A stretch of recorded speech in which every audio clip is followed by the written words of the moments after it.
Dear viewers, I am not speaking simply because I want to act smart.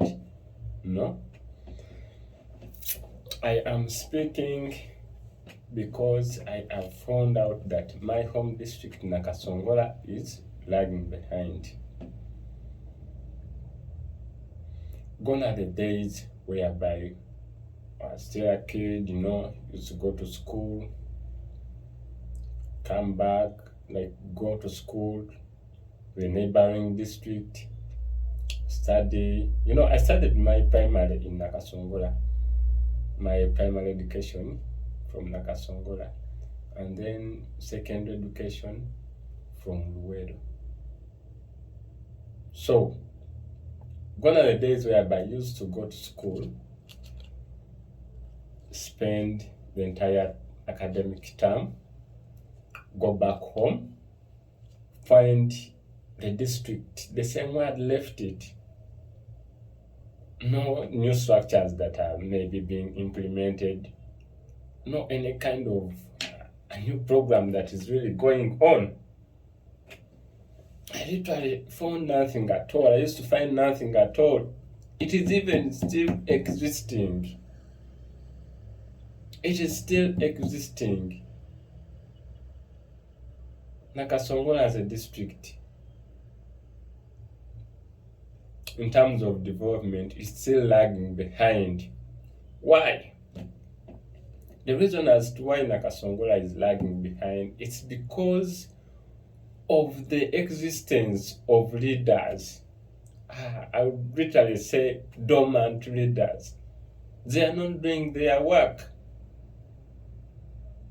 And my people as well from Nakasongola, you also make mistakes of voting people because voting those members of parliament, LOC chairpersons, LOC 4, LOC 3, LOC 5. You vote them because they have given you money. Let's focus on a member of parliament.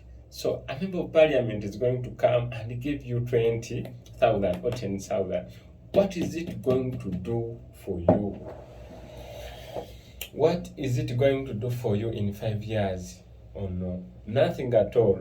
But this guy is going to give you 10,000 or 20,000. He goes in a parliament, since you have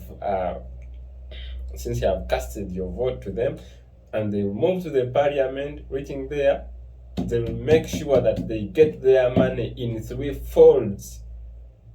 If they had spent, let's say, 20 million on you, they are going to get their money in 3 or 10 folds.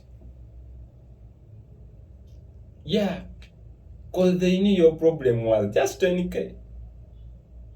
You're prioritizing 10,000 for just the current situation, for the prevailing circumstances of today, but not knowing that you're putting your granddaughters or son's future you're just draining their future.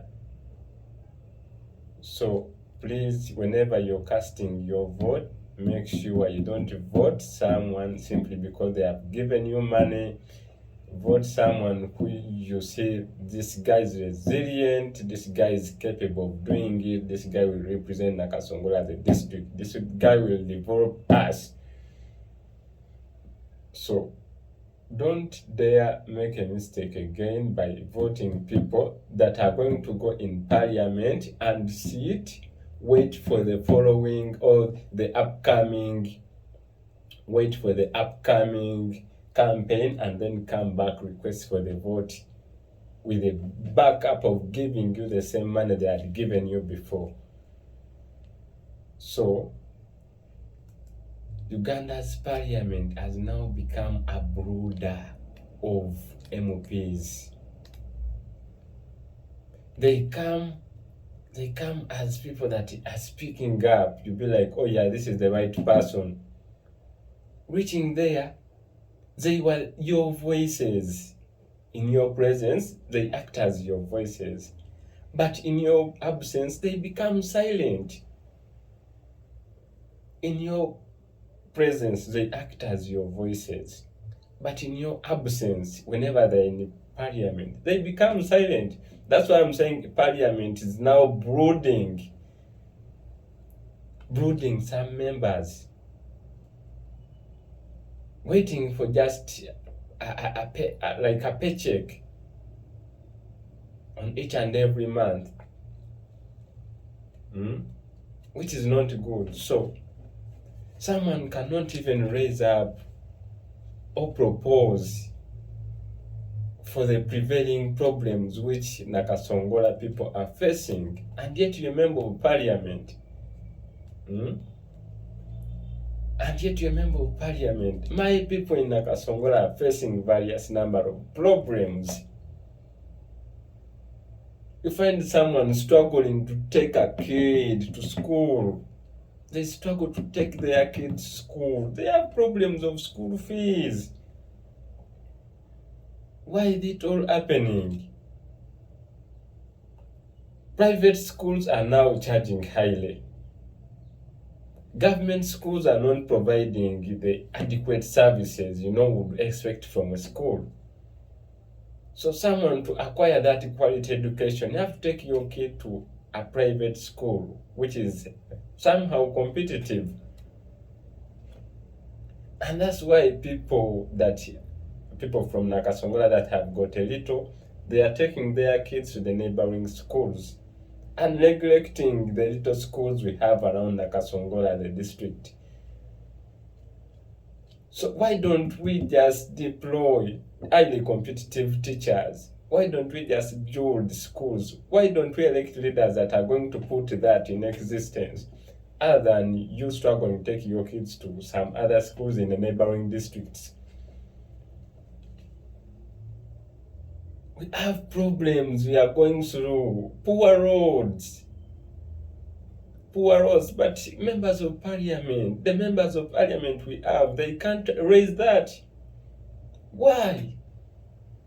Because you made a wrong selection, you made wrong elections, you didn't elect your leaders wisely. Electricity, the inadequate supply, unsteady supply of power. People, nowadays people use the electricity for their business. Once it is off, they are not going to make any amount.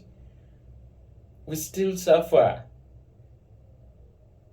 The majority of people are suffering just because you're suffering because of the cost you made, that opportunity cost you made by electing one leader simply because they had given you 20 or 10,000.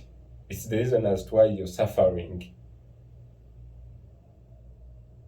So my brothers and sisters from Nakasongola, this is a wake-up call.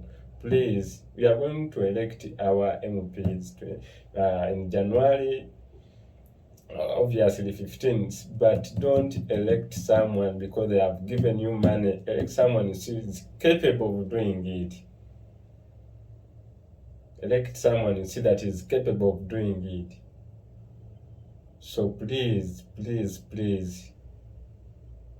elect someone that is going to see that, yeah, we are really facing a problem like unsteady water supply. My people are still taking dam water. You can imagine surviving on that kind of, it's not healthy, that kind of water. Tap water is unsteady. There are no electricity. Hospitals. You get